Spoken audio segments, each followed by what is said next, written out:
Good morning दोस्तों from Nubra valley. अब हम नुब्रा से चले हैं पेंगोंग की तरफ। आज का जो मेरा स्टे होने वाला है वो पेंगोंग होने वाला है। अभी टाइम हो रहा है 11:15। लेट इसलिए निकला था क्योंकि जहाँ पे मैंने स्टे बुक करा है वो अप्रॉक्स 157 किलोमीटर्स है, तो ज़्यादा टाइम नहीं लगेगा, मैं टाइम से पहुँच जाऊँगा। गाड़ी इस तरीके से सेट करी थी कि जो अगले 3-4 दिन के लिए जो मेरे को सामान चाहिए उसका एक छोटा बैग बनाया, उससे पीछे हैंडी में कर दिया है। और थोड़ा टाइम एक्स्ट्रा मेरे को इसलिए लगाना पड़ा क्योंकि जेरी कैन का ऊपर एक जो नट होता है वो टूट गया था। माउंट का जो नट होता है वो टूट गया था, जिससे जेरी कैन स्टेबल नहीं हो पा रहे थे। अभी उसका कुछ जुगाड़ सोचा है मैंने। आगे पेट्रोल जब फिलिंग कराएंगे इसकी गाड़ी में, तो वहाँ पे बता रहे हैं कि कोई मैकेनिक है वहाँ पे, तो उससे एक छोटा सा वाशर लेंगे और उस वाशर के ऊपर उस नट को कस देंगे, तो फिर वो हिलेगा नहीं, अपनी जगह स्टेबल रहेगा। तो ऐसा कोई प्रॉब्लम आने नहीं देंगे। बाकी सो फार ट्रिप अच्छी जा रही है। तो मैंने सब कुछ कवर इसलिए नहीं करा क्योंकि नेक्स्ट टाइम के लिए कुछ रहना चाहिए। तो अभी का अपडेट कुछ ऐसा है, जैसे मैंने दिखाया था ऊपर का मेरा लॉक टूट गया था गाड़ी में, वो उसका जेरी कैन का। तो एक जुगाड़ मैंने ढूंढा है और ये करके मैंने जुगाड़ यहाँ पर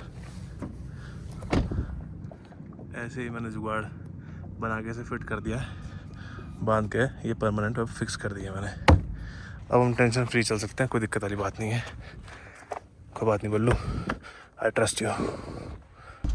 तो अभी एक डाइवर्जन है, नीचे से पेंगोंग का रास्ता जो था वो बंद है, तो ऊपर से हमें एक दूसरा डाइवर्जन में लेके और फिर पेंगोंग के लिए निकलना पड़ रहा है। तो जितने भी लोग वहाँ से जा रहे थे वो सब वापस आ रहे हैं घूम के, जिसको पेंगोंग जाना है। देखते हैं रास्ता कैसा है, बताते तो हैं ठीक कि रास्ता ठीक है, चढ़ाई ज़्यादा है। एक टेंशन तो मेरे सर से हट गई है जेरी कैन वाली। बट जाके मैं कहूँगा ज़रूर कि कुछ ऐसा सिस्टम बना के दो। देखो ये सब होती है टेक्निकल चीज़ें, इस पे मतलब इतना रिएक्ट नहीं करना चाहिए। मैंने देखा है लोगों को कि हम ये कर देंगे, हम वो कर देंगे, ये करना है वो करना है। ठीक है, इतना ओवर आपको थिंक नहीं करना चाहिए। टेक्निकल चीज़ें होती हैं, मैकेनिकल फेलियर्स हो जाते हैं। डिज़ाइन इनको चेंज करना पड़ेगा, जो कि मेरी बात हो गई है वहाँ पे। तो जाएंगे जब वापस तो डिज़ाइन भी चेंज करेंगे इसका।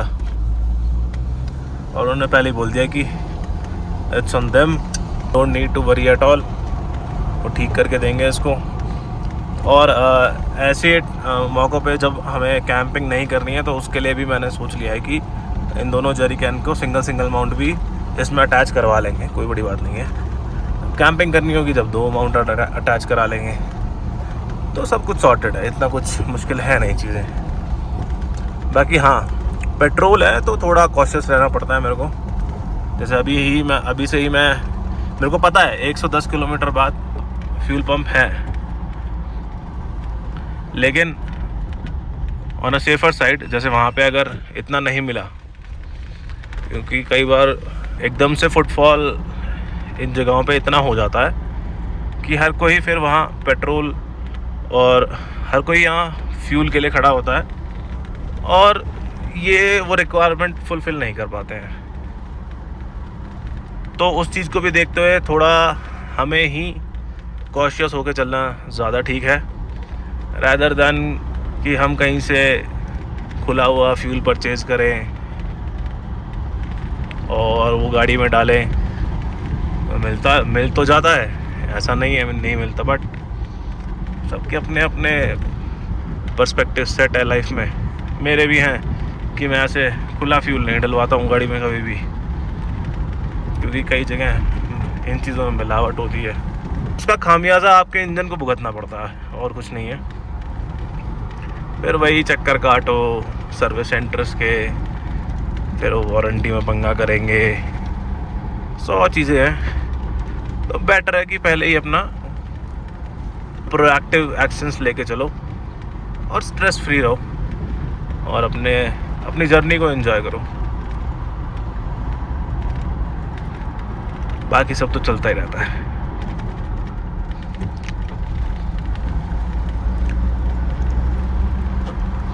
और हालांकि ओवरऑल एवरेज मैंने जो कैलकुलेट करा है गाड़ी का, वो अब तक 10 का निकल कर आया है। अब वो मेरे को पता नहीं, चेक करना पड़ेगा कि इसके गेज में प्रॉब्लम है या किस में है, क्योंकि गेज बहुत जल्दी डाउन हो जाता है इसका। तो वो एक अलग थोड़ा स्ट्रेस बनाता रहता है दिमाग में।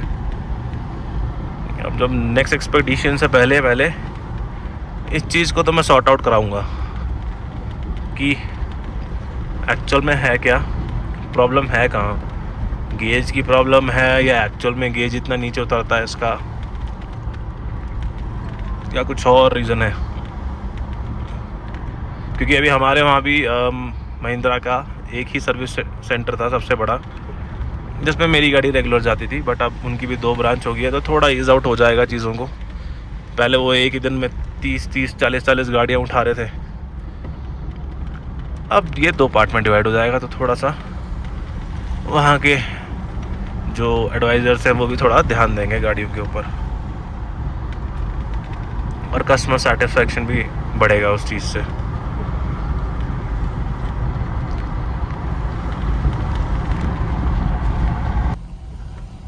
तो भाई एक कंफर्मेशन के लिए हमने पीछे रुक के रास्ता कंफर्म कर लिया था कि हम सही रास्ते पे जा रहे हैं कि नहीं, क्योंकि यहाँ पे सिर्फ हमें लोग दिख रहे थे और कोई दिख ही नहीं रहा था।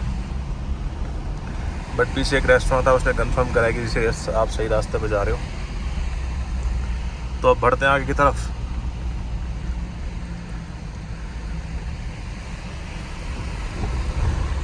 और पहुँचते अपने स्टे पे।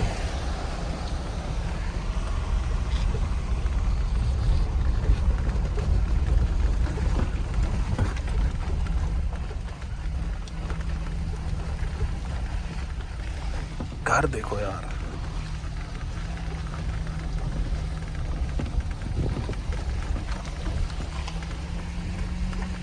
लोगों ने अपना कल्चर संभाल के रखा हुआ है यहाँ पे।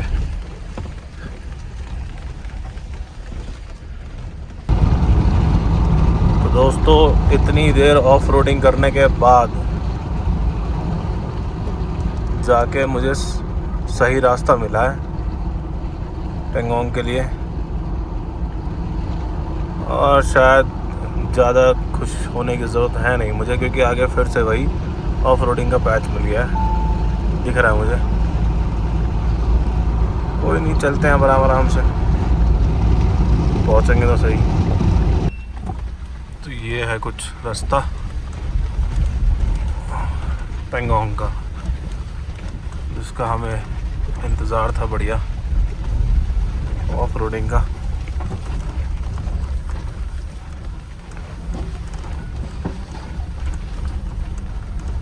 ओहो, मुझे लगा दूर से स्कॉर्पियो आ रही है, तो वैगनआर निकली।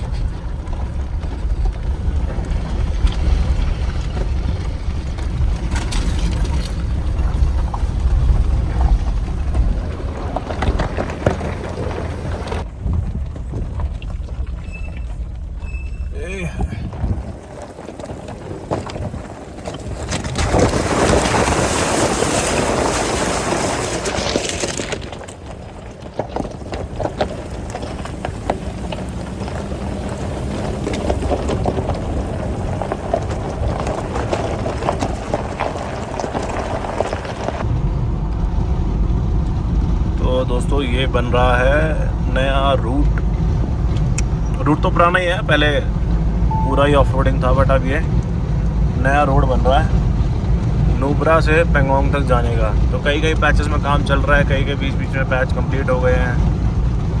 तो ऑफ रोडिंग, नॉर्मल रोड, फिर ऑफ रोडिंग, फिर नॉर्मल रोड्स, तो ऐसे मिलने वाला है अगर आप नुब्रा से पेंगोंग की तरफ चलते हो तो।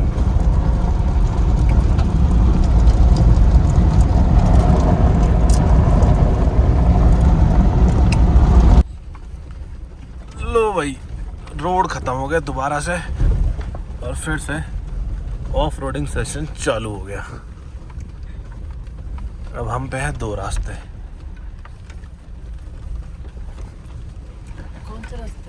या तो हम पे 2 रास्ते नहीं है, हमारे पास सिर्फ एक ही रास्ता है। साथ साथ हमें रिवर के ये क्रॉस करना पड़ेगा।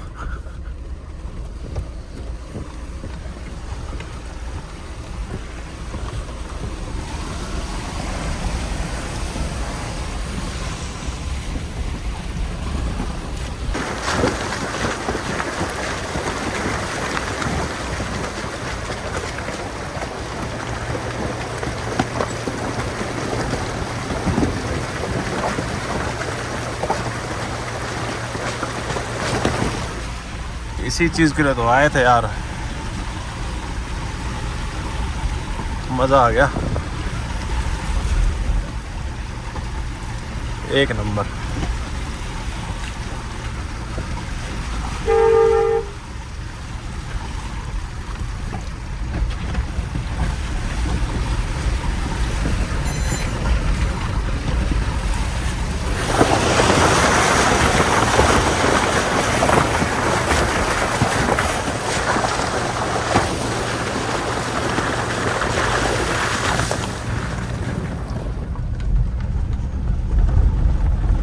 मज़ा आ गया भाई,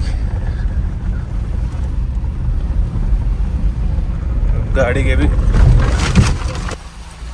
भाई। वाटर क्रॉसिंग ही वाटर क्रॉसिंग हो रही है अब तो, बढ़िया मज़ा आ रहा है रास्ते में।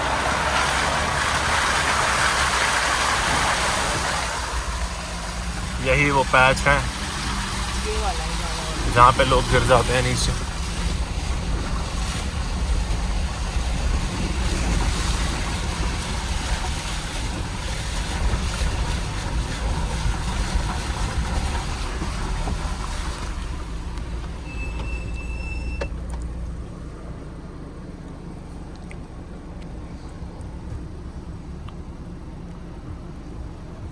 वहाँ पे वो बाइकर गिर चुके हैं बेचारे।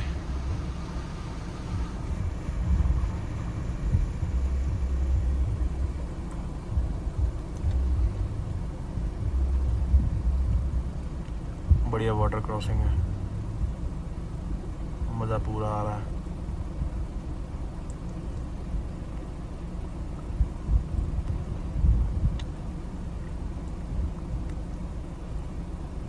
चलते हैं आगे की तरफ।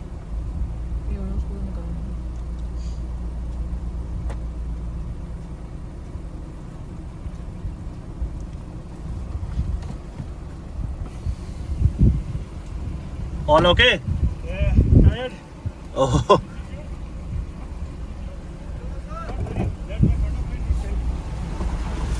अब करते हैं वाटर क्रॉसिंग अपने बल्लू के साथ।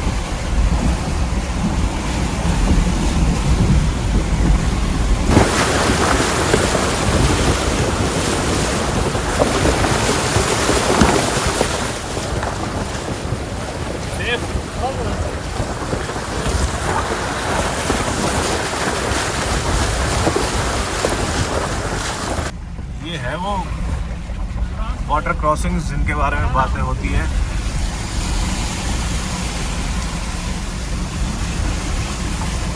फुल फ्लो में पानी आ रहा है।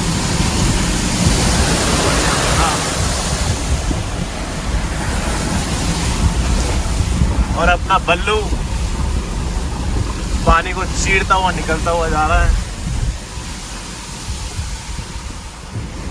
प्रॉपर मजे।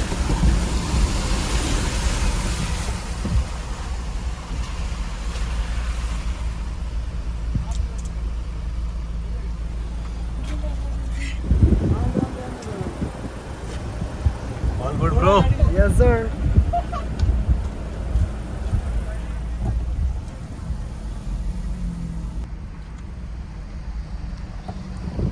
एक और छोटी सी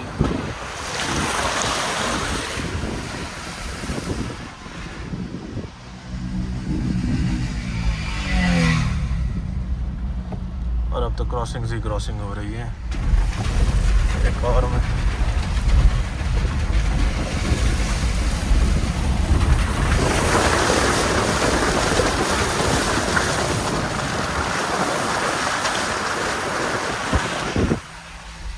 What a machine.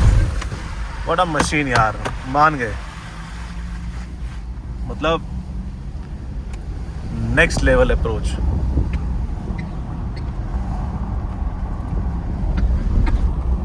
मतलब 1% भी गाड़ी को फील ही नहीं हुआ कि कुछ हुआ है इसके साथ।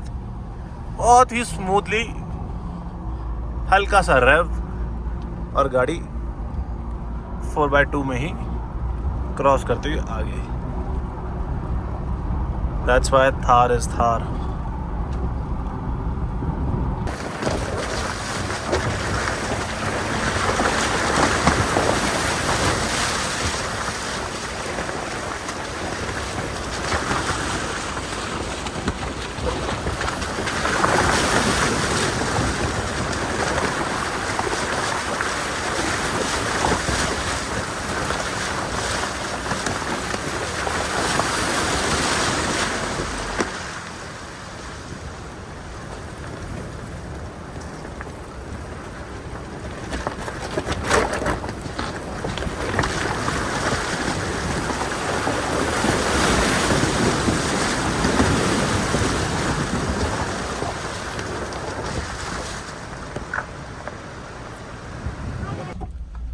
तो भाई ये हो गया है, कच्चा रोड भी खत्म, पत्थर वाला।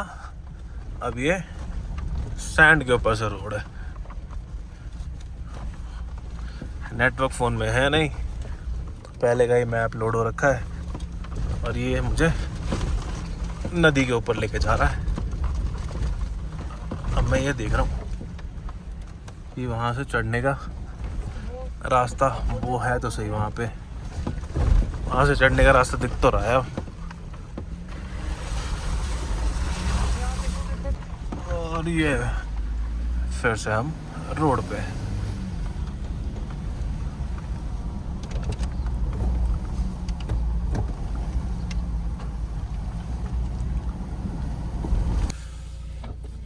तो दोस्तों अभी का सीन ये था, पेंगोंग जाते हुए इस रेस्टोरेंट पे रुके थे। दूसरी गाड़ी हमारा वेट कर रही थी क्योंकि दोनों गाड़ियों के टायरों में हवा कम हो गई थी। यहाँ चॉकलेट लेके, क्योंकि हमारे पास जो चॉकलेट थी वो तो पिघल गई थी। तो ज़रूरी है कुछ थोड़ा सा मंचिंग के लिए। चिप्स आदमी कितना खाएगा, 1 पैकेट 2 पैकेट मुश्किल से। और मुझे कुछ खासा पसंद भी नहीं है वो चीज़ें। तो मैं प्रेफर करता हूँ कि चने वगैरह लेकर आऊँ, लेकिन अभी कुछ सीन ऐसा बैठ गया, वो पैकेट फंस गया पीछे। तो अब पेंगोंग जाके ही खुलेगा। गाड़ी अब बढ़िया परफॉर्म कर रही है। अब जो भी अगला पेट्रोल पंप आएगा, पता लगा है मुझे आगे एक पेट्रोल पंप है, तो वहाँ से बचा हुआ फ्यूल अपना फुल करा के, और जो मेरी एक और जरीकन बची हुई है उसे भी फुल करा के निकल पड़ेंगे आगे के रास्ते के लिए। उसके बाद हम, क्योंकि उसके बाद जब हानलेस की तरफ निकलेंगे और उसके आगे उमलिंगला जाएंगे और फिर सोमोरेरी वगैरह कवर करके दार से पहुँचेंगे, तब तक हम नो फ्यूल जोन में हैं। तो मेरे को बैकअप चाहिए और सभी को बैकअप चाहिए होता है, बट वहाँ फ्यूल मिलता है जैसे मैंने बताया था, तो मैं वो प्रेफर नहीं करता ओपन फ्यूल। तो पहले जब भी आप आओ तो पहले आप प्रिकॉशन मेजर्स कंप्लीट करके आना कि इतना आपकी गाड़ी फ्यूल कंज्यूम कर सकती है। एटलीस्ट 20 लीटर के आसपास तो आपके पास होना ही चाहिए। मैं on a safer side 2 जरीकैन 20-20 litre 40 लेके चलता हूँ, और सामने वाली गाड़ी भी 40 लेके ही चलती है हमारी। तो 40 के लिए मतलब उसमें हमने रखवाया है 2 कैन, बट स्टिल अभी तक उन्होंने 1 कैन उन्होंने फिल कर रखी है, 1 कैन मैंने फिल कर रखी है। क्योंकि यहाँ पे ऐसा होता है कि एक पेट्रोल पंप से इतना सारा फ्यूल आपको मिलता नहीं है। तो कई बार सिचुएशन ऐसी खड़ी हो जाती है कि लिमिटेड फ्यूल्स ही मिलेगा, लिमिटेड अमाउंट ऑफ फ्यूल ही आपको पेट्रोल पंप वाले देंगे, क्योंकि वहाँ उनको सबके लिए देखना होता है। तो बस यही कहानी है, बाकी आप नज़ारे एंजॉय करो। और जब में अपन पहुँच जाएंगे तो भाई अभी एक जरीकैन यहाँ पे हमारा पहले से फुल है, एक नीचे फुल करा रहे हैं, दोनों जरीकैन हो जाएंगे। नायमो में एक पेट्रोल पंप बताया उन्होंने आगे हानले के पास, बट उसमें ये बता रहे हैं कि एक दिन पेट्रोल मिलता है, एक दिन नहीं मिलता। अब हमें नहीं पता ये हमें मिलेगा नहीं मिलेगा। तो ये तांग से पड़ता है पेंगोंग जाते हुए रास्ते में। तो यहाँ पे इंडियन ऑयल का पेट्रोल पंप है, यहीं से हमने अपना फ्यूलिंग करा ली है।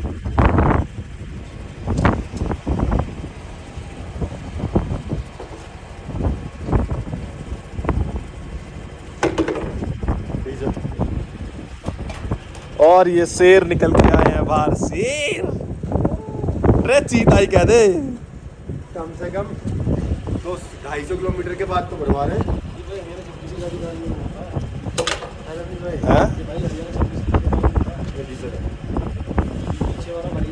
हाँ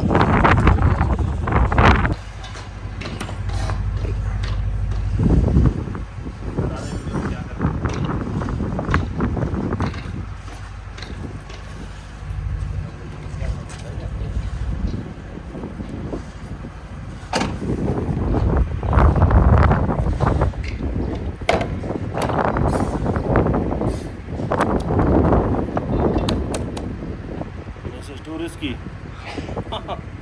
सिंगल ही माउंट करानी चाहिए थी। एक पीछे एक आगे, हाँ एक आगे, एक इस साइड में ऐसे, एक इस साइड में। अच्छा एक ही पॉइंट है।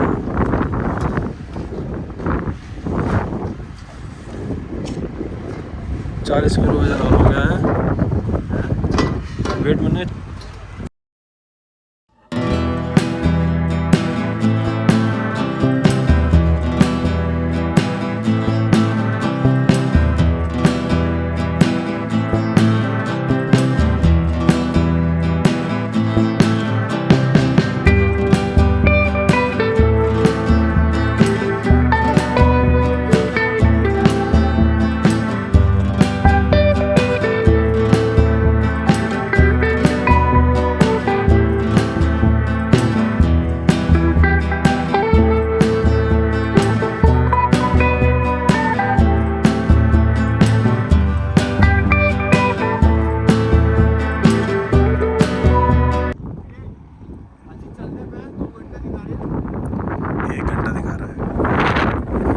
दिखा रहा है।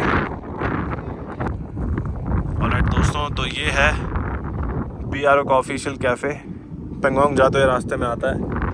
ये व्यू पॉइंट है।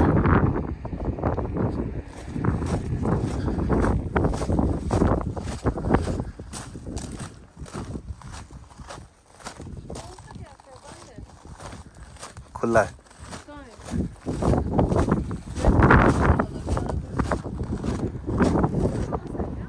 हाँ वो रहा।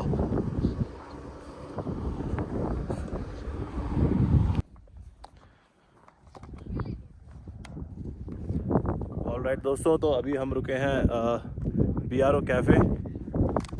साहिल, तुम्हें नहीं बताना है इसके बारे में कभी भी? मेरे को तो लेह के बारे में नहीं पता था।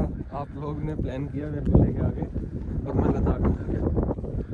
ये एक्चुअल में BRO बॉर्डर रोड ऑर्गेनाइजेशन का ऑफिशियल कैफ़े है और ये भी रिसेंटली ही बना है। तो एक बार जब भी आप यहाँ पे आओ तो रुक के ज़रूर जाना।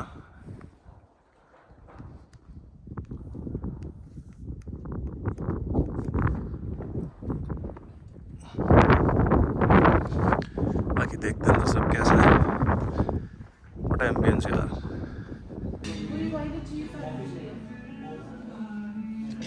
ये देखिए, ये इस हैट की हिस्ट्री रखी हुई है यहाँ पे, और ये शॉल का हिस्ट्री है स्कार्फ की। ये कुछ इनकी अंदर से किचन है और ये पूरा एम्बियंस है यहाँ से यहाँ तक सारा।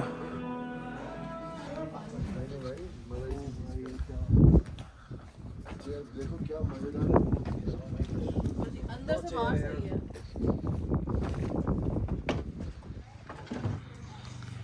जब भी आप यहाँ पे आओ तो एक बार यहाँ पे रुकना ज़रूर आपको। BRO कैफ़े पेंगोंग जाते हुए रास्ते में आता है। पेंगोंग जाते हुए ये कैफ़े रास्ते के अंदर आता है, तो एक बार यहाँ रुकना ज़रूर। और अब व्यू देखो यार, मतलब अमेजिंग, मज़ा ही आ जाएगा एकदम। और हमने तो कर लिया भाई यहाँ खाना ऑर्डर। अब बढ़िया बैठ के खाना खाया जाएगा क्योंकि अब होटल रह गया है सिर्फ। 36 किलोमीटर। दोस्तों एक्सपीरियंस बहुत अच्छा था BRO कैफ़े का, तो एक बार जब भी आप भी आओ तो एक बार विज़िट करना। खाना वो जो था वो बहुत ही बढ़िया था। यहाँ पे बच्चों के साथ आते हैं तो किड्स प्ले एरिया भी है। अब रेडी टू रोल, चलते हैं अब। ऑल राइट दोस्तों, तो अब चल पड़े हैं ऑफ रोडिंग के लिए। यहाँ से तो घूमेगी नहीं घूमेगी, आगे से घुमानी पड़ेगी।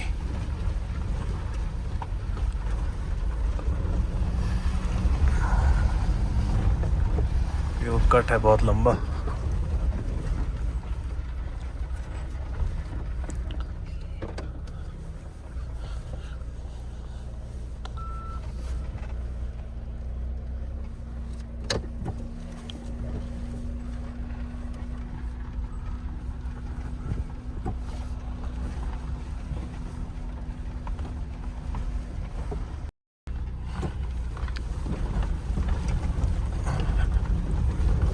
अब आ रहा है पूरा मज़ा। ऑफ रोडिंग सेशन हो गया बढ़िया सा। ऑल्दो तो वैसे तो हम पूरा करके ही आए हैं ऑफ रोडिंग, बट अरे बल्लू को भी आदत लग गई है एकदम पक्के में खेलने की।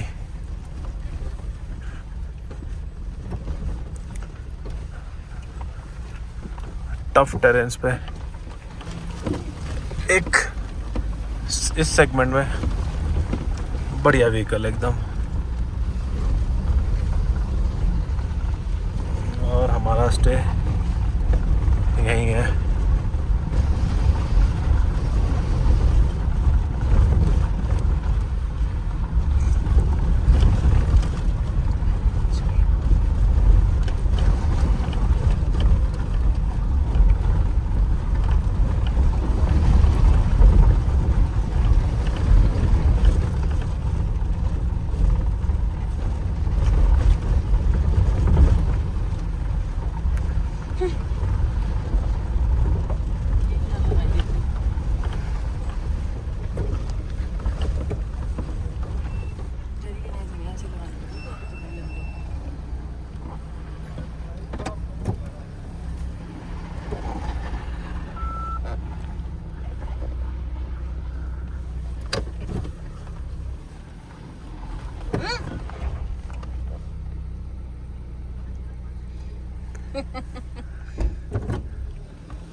भैया बल्लू ही कह दे, जगीरा और बल्लू बिल्कुल सही से स्पॉट पे। लड़के खुश हो गए सामने एकदम भाई साहब। अरे भाई इसे फॉलो करते हैं, चाइना तक चल ले, मोमोज खा खाऊंगे, इतने दिन से नहीं खाए। नील गगन, अरे वो रहा भाई वो रेंचो वाला स्कूटर। हाँ चले वहीं चले।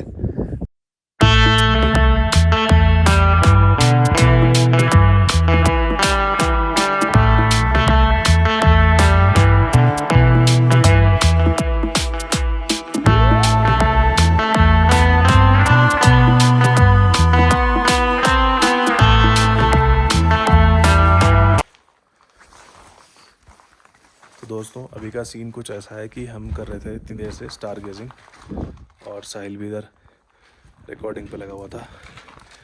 हमने कुछ प्लान ऐसा बनाया है कि सुबह सुबह हम लोग उठेंगे अर्ली मॉर्निंग, सूरज निकलने से पहले, ताकि कुछ शॉट्स कैप्चर कर पाएँ हम। और ये अभी कुछ व्यू है, आप लोगों को दिखाता हूँ। दिखेगा तो खैर कभी क्या ही, बट थोड़ा बहुत। साइल उधर लाइट मारो, उधर स्ट्रेट। ये अभी लगे हुए हैं हम। थोड़ा छोटा सा टाइम लैप्स लगाया था हमने, कुछ कैप्चर हुआ है उसके अंदर मूवमेंट। तो साहिल मॉर्निंग में हम लोग जल्दी उठ के और ये चीज़ कैप्चर करनी है। हाँ भाई ठीक है। जिस चीज़ के लिए इतनी दूर आए थे, मोमेंट है भाई। मोमेंट मतलब यार ये वो ब्यूटी है भाइयों। भाई हम तो भाई सर्दी देखने आए थे भाई। ये वो ब्यूटी है दोस्तों जो कैप्चर नहीं होती है यार कैमरेज में। आंखों में जो समा गया वो समा गया।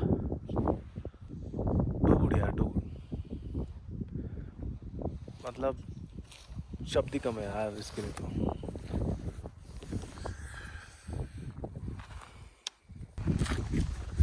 अभी चलते हैं और फिर सुबह जल्दी उठेंगे ताकि चीज़ें कैप्चर कर पाए।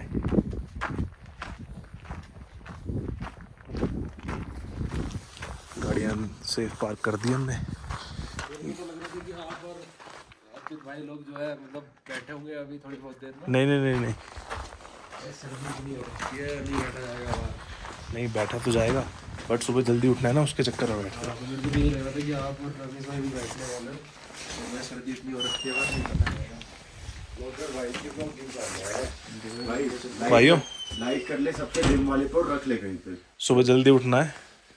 और भाई यहाँ पता क्या है 7 से 11 तक लाइट रहती है, उसके बाद में लाइट। हाँ, रात को जो यहाँ पे लाइटिंग है वो सिर्फ 7 से 11 ही है। शाम को 7 से 11 तो आपको उसी में अपना सब कुछ चार्ज करना होता है। ठीक है भाई, उसके बाद तो बंद कर बट देगा। Basically बहुत ही जनरेटर है यहाँ। बहुत ही Online कोजी रूम है। जनरेटर बहुत ज़्यादा कोजी रूम है बिल्कुल। बड़ा मजा आ रहा था पूरा ऐसे बात भाई मैं भी देख लूँ एक बार दबा के। Just boys things.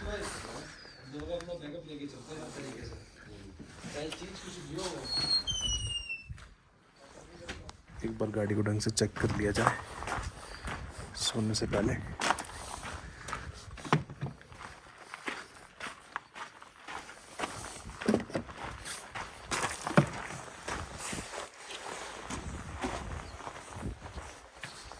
सब लोग है, चलते हैं अंदर।